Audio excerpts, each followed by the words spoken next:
कल हमने खत्म कर लिया था 3 इंपॉर्टेंट वर्ड्स के साथ, frequency, class frequency and tally bar. ठीक है, why I tell you about this, because that was important. इसके बाद जो भी हम पढ़ेंगे तो वो काम आएगा। ठीक है, तो अब हम लोग पहले डिस्क्रीट सीरीज और फ्रीक्वेंसी एरे के बारे में बात करते हैं। ठीक है, what do you mean by discrete series? Discrete series actually वो सीरीज होता है जिसमें जो डेटा मेजरमेंट है वो क्लियरली शो करते हैं। डिस्क्रीट सीरीज आर दो series in which the data measurement are clearly visible.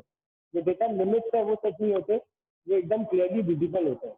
जैसे सपोज करो मैं आपको एक एग्जांपल दूं डिस्क्रीट सीरीज का, तो say for instance I am writing a question, there are, इस एग्जांपल से इजी समझ आ जाएगा, that's why I am giving the example. आप भी इसे कॉपी खोल के सॉल्व कर सकते हो, एक नोट काइंड ऑफ बन जाता है, रफ वर्क के हिसाब से आप बना लो, इसके बाद इसको चाहे तो शेयर कर लेना, चाहे आप डायरेक्टली शेयर कर लो, that's your choice totally. Okay, there are say for instance 15 students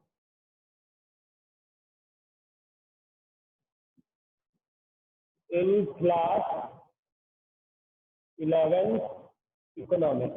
अभी 15 मान के चल है, ठीक है, हम लोग ताकि बहुत लंबा डेटा नहीं हो, बहुत इजीली ये सॉल्व हो जाए। Okay, there are 15 students in class 11 economics and these are their scores, and these are their scores in test। ठीक है, 15 स्टूडेंट्स हैं और उनके स्कोर इस प्रकार है, जो भी उन्होंने स्कोर किया। ठीक है, हम लोग नाम वाम ले नहीं रहे, जस्ट राइटिंग दी स्कोर जो है। ओके, आउट ऑफ 20 का पेपर था तो हम लोग स्कोर लिख देते हैं, से for instance 12, then 14, then again 12, 11, 17, 1 2 3 4 5। हम तो 5 का क्या बनाते ताकि इजी रहे हमारे लिए। ठीक है, 19, 14, 17, 18, 15, and then there are 5 more students. We'll go with 12, 20, 11, 14 and 13. So this is the chart of 15 students. ये 15 स्टूडेंट लोगों ने स्कोर किया। अब डिस्क्रीट सीरीज में क्या होता है, हम टेबल फॉर्मेशन कैसे करेंगे? अगर आपको सपोज करें इसके बाद क्वेश्चन दिया गया कि ये डेटा आपके पास है, अब present the data as a frequency array. आपको ये डेटा दे दिया और फिर क्वेश्चन दे दिया, present the data as a frequency array. अब हमने डिस्क्रीट सीरीज के बारे में क्या पढ़ा था? ये होल नंबर जो होता है, नंबर 1। और जो डिस्क्रीट सीरीज या फ्रीक्वेंसी एरे जो होते हैं वो हमेशा याद रखना कि एग्जैक्ट मेजरमेंट बताते हैं आइटम का। तो इसका मतलब क्या हो गया? अगर एग्जैक्ट हो गया तो क्लास इंटरवल हम लगा ही नहीं सकते, हमें एग्जैक्ट वैल्यूज लेनी पड़ेगी, and that's why they are always in whole number, जैसे यहाँ पर आपको दिखाई दे रहा है होल नंबर्स में। तो अब हमें ये जो डेटा है ये प्रेजेंट करना है। तो आप लोग सब ने ये क्वेश्चन नोट डाउन कर लिया अगर, तो हम आगे बढ़ते हैं। If you all have noted down this question, then only we can move on. क्योंकि मेरे को एक टेबल बना के आपको दिखाना पड़ेगा। ठीक है, everyone note it down. Once you note it down, please raise your hands, everyone. आप एक बार नोट डाउन कर लें तो कृपया करके अपने हाथ उठा लें, so that I can carry on with the thing, and I can ask anyone in between also कि कौन सा नंबर कहाँ पे था और कहाँ पे हम लोग यूज करेंगे। ठीक है,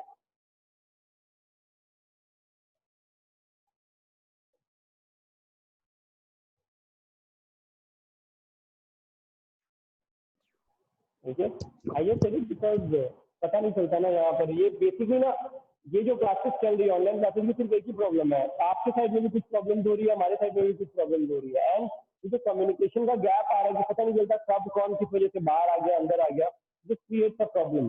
तो स्मॉल प्रॉब्लम विल कंटिन्यू, दो as I have pinpointed Manish, so I'm sorry Manish. So now we have come to the table chart. Now we are going to write the marks. So हम लोगों ने 11 से 20 के बीच के marks रखे हैं. So what we are going to do? 11, 12, 13, 14, 15, 16, 17, 18, 19, and 20. These are the marks, everyone. Now, पहली बात as I have said you that we are going to make 4 and cut is the process which we follow. All right. If there are marks which have been scored by 5 students, if there is a single mark which has been scored by 5 students, so what we'll do 1, 2, 3, 4, and then a cut. You will not find that over here right now because we have only 15 students and will not get that kind of marks. So 11, how many are there? 1 and 2. So we have got 2 tally bars. 1, 2. Okay. Frequency table total 2. Now how many 12 we are having? 1, 2, 3. So we will write 1, 2, 3. 3 tally bars. All right. 13. How many we are having? 1. We are having 1 only 13. So 1 tally bar. 14. How many we are having? 1, 2, 3. So again 1, 2, 3. 15. We are having only 1. 1. 16. How many we are having? We are not having it. So it's nil. 17. 1, 2. That's it. 1, 2. 18. We have 1. 19 we have 1, and 20 we have 1. So this frequency table can be written over here like what? 12, 3, 13, 1, 14, 3, 15, 1, 16, nil, 17, 2, 18, 1, 19, 1, 21. Total 3 to 5, 1, 6, 3, 9, 1, 10, 2, 12, 13, 14, 15, 15. So we are right in our chart. All right, what we are getting is total 15. Total 15 over here. It is not visible to you all. Now it will be total 15. All right, so this is a discrete series. This is a discrete series where you are going to get all the proper measurement, exact measurement. There is no class frequencies happening over here. No class frequencies happening over here. That's why we need to know about it, that this is a discrete series of frequency.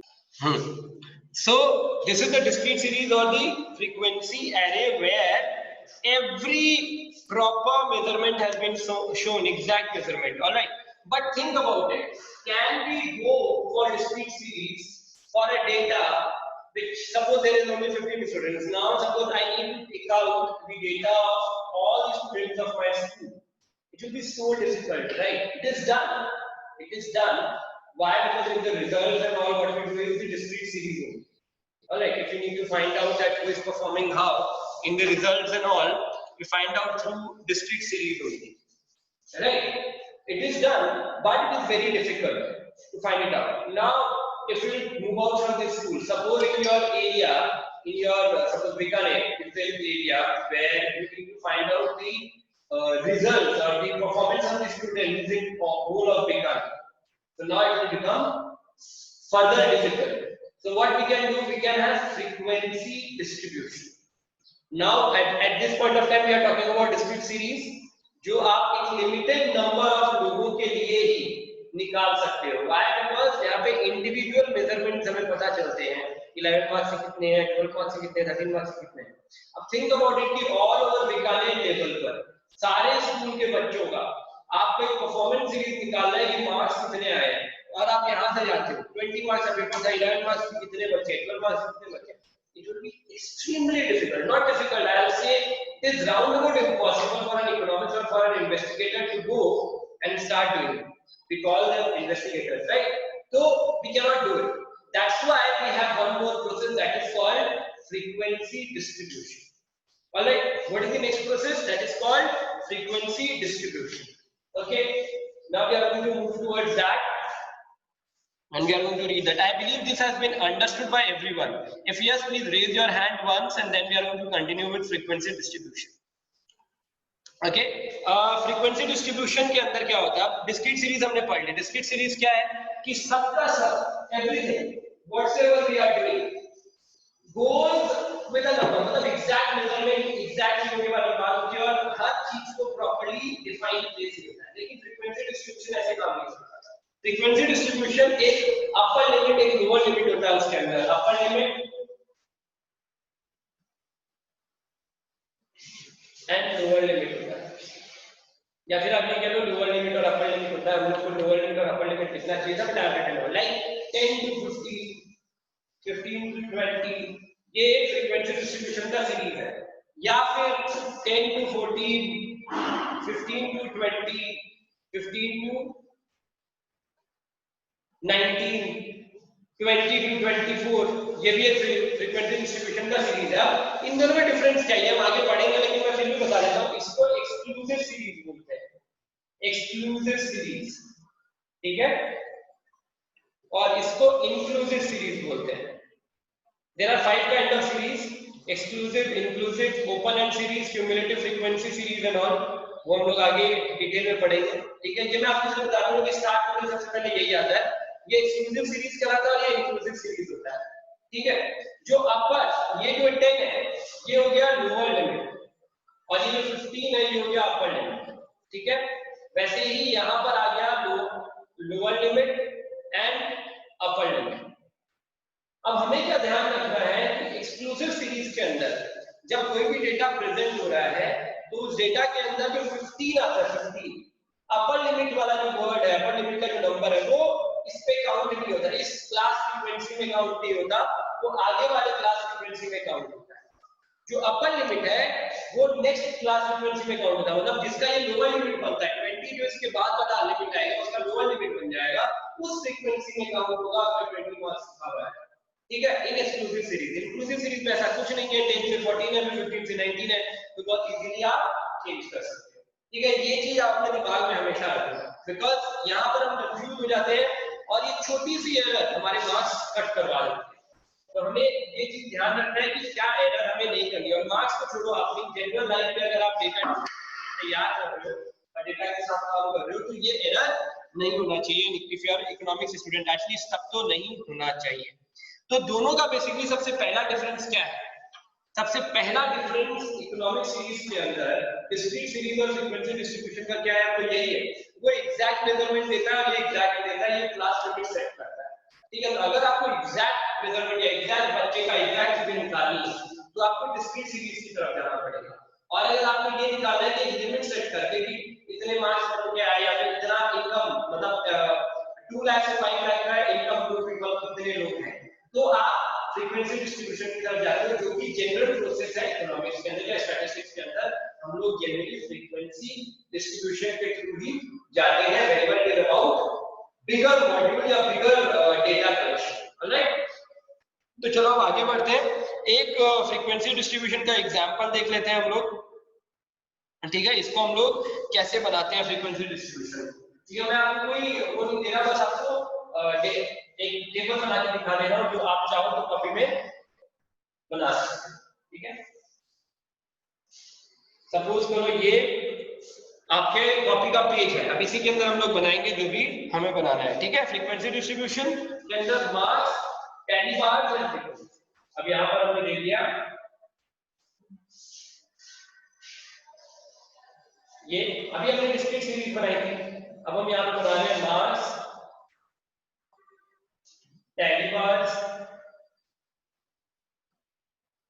And frequency. अब यहाँ पे total भी निकालते हो नीचे, तो नीचे वहां पर आ जाएगा टोटल फ्रीक्वेंसी। अगर आप यहाँ पे निकालो, यहाँ पे निकल जाएगा, तो आपको पता चल जाता है कि आपने जितने डेटा कलेक्ट किया था वो सही है कि नहीं, ठीक है। अब यहाँ पर आ गया 10 to 15, फिर 15 to 20, 20 to 25, 25 to 30। एक बार हम इतना ही लेते हैं, ठीक है, इतने में समझ आ जाएगा। सपोज करो यहाँ पर है, अब ये मेरे को कोई बताएगा कि ये कितने हुए, हाउ मच दिस इज, अगर आपको क्लियरली विजिबल है तो मेरे को बताओ ये कितने हुए। 7। हाँ बताओ। 7। देवांशी आपने बोला है, बताओ। देवांशी ने पहले अनम्यूट किया अपने आप को, तो मैं देवांशी को चांस दूंगा। देवांशी बोलिए। 7। 7, यस राइट। 4 के बाद एक कट, मतलब ये 5 हो गया और ये 2 7 फ्रीक्वेंसी का हो गया, ठीक है, 15 to 20 के अंदर आ गया 1 2 3 4, 1 2 3 4। आप लोग जो बैठे हुए हैं ध्यान दें इसके ऊपर एंड फटाफट बताएं मेरे को। अब बताओ ये कितना हुआ 15 to 20? Anyone? Unmute yourself and say fast. Nick. 18. How much? 18. Yes, very good. आप अपने आप को अनम्यूट करके कभी भी फटाक से आंसर दे सकते हो।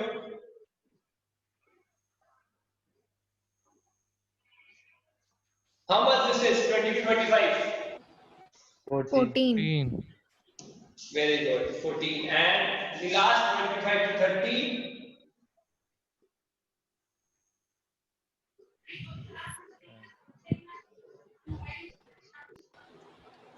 How much this is? 27. 22. 27, 22. Who is right? 27. It is 27. 27. 27. 1 2 3 4 5. 5 into 5 25 plus 2 27 to make it easier. All right. Now total frequency is what? 7 8 8 and 7. How much this is? 8 to 10 5 15 4 19 19 and 7 26. 2 2 1 3 2 5 to 7 76 is the total frequency over here. ठीक है, सो ये general example है frequency distribution का। ऐसे आपको बहुत सारे sums मिलेंगे, आपको उसको सॉल्व करना पड़ेगा। ठीक है, ये फ्रीक्वेंसी डिस्ट्रीब्यूशन का पहला एग्जांपल है। ओके, नाउ अब हम लोग क्लास लिमिट्स मैंने आपको बता दी। मैग्नीट्यूड ऑफ क्लास लिमिट क्या होता है? मैग्नीट्यूड होता है 10 to 15। अगर सपोज करो है लिखा हुआ 10 to 15 is the class limit जो सेट किया हुआ है, तो मैग्नीट्यूड क्या हो गया इस क्लास लिमिट का? मैग्नीट्यूड हो गया 5 is equals to 5। Alright everyone, तो हमें ये सारे वर्ड्स जो अभी हम लोग डिस्कस कर रहे हैं, ये सारी चीजें जो बातें हम लोग डिस्कस कर रहे हैं, ये हमें याद रखनी है। ठीक है, अब हम लोग आगे बढ़ते हैं और टाइप्स ऑफ फ्रीक्वेंसी डिस्ट्रीब्यूशन के बारे में बात करते हैं। आई बिलीव यहां तक सबको बिल्कुल क्लियर है। अब हम आगे बढ़ेंगे and types of frequency distribution के बारे में बात करेंगे। जो अभी मैंने आपको बताया है, इंक्लूसिव सीरीज होता है, एक्सक्लूसिव सीरीज होता है, ओपन एंड सीरीज होता है। ठीक है, और दो और होते हैं, कौन कौन से होते हैं? क्यूमुलेटिव फ्रीक्वेंसी होता है, types of frequency distribution series, या फिर फ्रीक्वेंसी डिस्ट्रीब्यूशन के टाइप जो होते हैं 5 होते हैं बेटा। देखो, एक एक्सक्लूसिव होता है, एक इंक्लूसिव होता है, एक ओपन एंड होता है, एक क्यूमुलेटिव फ्रीक्वेंसी सीरीज होता है, एक मिड वैल्यूज फ्रीक्वेंसी सीरीज होता है। ठीक है, ये करने के बाद हम इस चैप्टर के अंदर कुछ सम्स भी सॉल्व करेंगे इलस्ट्रेशन के थ्रू, जो मैं आप लोगों से बोर्ड के हेल्प के थ्रू 2 दिन करवाऊंगा, क्योंकि ये मंडे को खत्म हो जाएगा। तो मंडे का आधा टाइम और ट्यूसडे वेडनेसडे, ये 2 दिन हम लोग पूरा इस चैप्टर का जो अलग अलग सम्स आते हैं, जो ग्राफ के अंदर और के अंदर आते हैं, वो भी थोड़ा बहुत सॉल्व कर लेंगे, ताकि हमारे एग्जाम्पल सॉर्ट आउट हो जाए। और जो आपको डेटा, जो आपको मेरे को क्वेश्चन आंसर भेजने हैं, जो आपको मुझे, जो मैं आपको पावरपॉइंट प्रेजेंटेशन दे दूंगा एक दो, जिससे आप नोट्स बना के अपने पास रख लेना, इजी हो जाएगा आपके लिए। या फिर फोन में रख लेना, कॉपी में लेकिन नोट जरूर बना लेना everyone. I am not asking to send the pics of your copies, but do make the notes in your copies. ठीक है, तो ये सारी चीजें। अब इसके बाद जो टाइप्स ऑफ फ्रीक्वेंसी डिस्ट्रीब्यूशन है, we will start in our next class. Okay, today बस इतना ही। क्यों? क्योंकि बेसिकली क्या है ना कि आज मैं आपको सच सच बता देता हूँ, आई am not feeling like it. मतलब मेरा मन नहीं था इतना ज्यादा पढ़ाने का आज, लेकिन मेरी इच्छा थी कि मैं आप लोगों से बात कर लूं, और अगर आप लोगों से बात करनी है तो थोड़ी बहुत पढ़ाना जरूरी भी होता है। तो मैंने उतना पढ़ा दिया जितना आज के अंदर मेरा पढ़ाना जरूरी था। By next Wednesday 3rd chapter complete हो जाएगा। We are running extremely good. 3 + 2 5 chapters we have completed in statistics and economics, if you meet both of them. ठीक है, इकोनॉमिक्स। अगर अच्छा एक बात और पूछना है, यहाँ पे काफी नए बच्चे आए हैं, तो आप लोगों से पूछना है कि आप लोगों को क्या वापस पुराने चैप्टर्स पढ़ने हैं क्या एक बार, इकोनॉमिक्स का एंड स्टैटिस्टिक्स का? अगर पढ़ना है तो मेरे को बता दो एक बार please. Unmute yourself and you can speak it up. Yes sir. कौन कौन है? निज जानी, राहुल पवार, उसान खत्री, अंकिता सेठिया, कार्तिक कुबेरा। एंड जो ओल्ड किड्स हैं उनको इकोनॉमिक्स का 1st चैप्टर 2nd चैप्टर वापस एक बार रिव्यू करना है। Yes, sir. मनीष सर एक बार वो कंज्यूमर इक्विलिब्रियम वाला था ना 3rd चैप्टर माइक्रो में, उसमें हाँ जिसमें वो डबल कम्युनिटी सिंगल कम्युनिटी, वो रिवाइज करा देना एक बार। ठीक है बेटा, मेरे को भी वो भी रिवाइज कर लेंगे। बट अब मैं ना क्या कर रहा हूँ कि वेडनेसडे तक तो हमारी रेगुलर क्लासेस चलेगी नेक्स्ट वीक तक।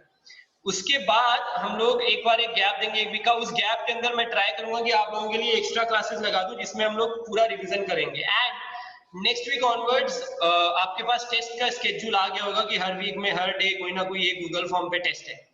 तो वैसे ही हम लोग अपना कुछ पर्सनल टेस्ट भी लेंगे जिससे आप लोगों के जो कॉन्सेप्ट्स हैं वो क्लियर होते जाए, पुराने चैप्टर्स के नए चैप्टर्स के। क्या करेंगे, एक चैप्टर को रिवाइज करेंगे थोड़ा सा, और फिर उसका एक टेस्ट गूगल फॉर्म पे बना के आपको मैं सेंड कर दूंगा। हर 2 या 3 दिन के अंदर आप उसको आंसर कर देना। और जो नए बच्चे हैं उनके लिए वो जो रिवीजन है वो बेसिकली डिटेल में हम लोग उनको समझा भी देंगे। तो इसमें फायदा क्या होगा, जिन्होंने किया हुआ है वो उन नए बच्चों को समझा रहे होंगे, मैं ट्राई कर रहा हूँ उनको समझाने के। तो एक क्यूमुलेटिव कम्युनिकेटिव क्लास हो जाएगी। तो कम्युनिकेटिव क्लास का सबसे बड़ा फायदा क्या होता है कि आप खुद के सवालों का जवाब देते देते सीख रहे होते हो। तो when you learn from that method that becomes far more engrossing, number 1, and आपको ज्यादा याद रहता है। और जो न्यू किड्स हैं वो भी चैप्टर को थोड़ा सा पढ़ के आए ताकि वो भी कुछ सवालों के जवाब दें और कुछ सवाल पूछे। Let us make our class a real communicative class, ताकि इकोनॉमिक्स को पढ़ने में मजा आए, आगे उसको हम यूज कर पाए अपने लाइफ के अंदर। बिकॉज आप चाहे कुछ भी करो लाइफ में, इकोनॉमिक्स तो आपको यूज करना पड़ेगा। चाहे आप खाली एक फैमिली रन कर रहे हो, चाहे आप बिजनेस रन कर रहे हो, चाहे आप आईएएस ऑफिसर बनो, आरएएस ऑफिसर बनो, कुछ भी करो, आपको इकोनॉमिक्स आनी चाहिए। व्हाई? बिकॉज लाइफ के अंदर वो यूज आएगा। Yes Devanshi, you want to speak something?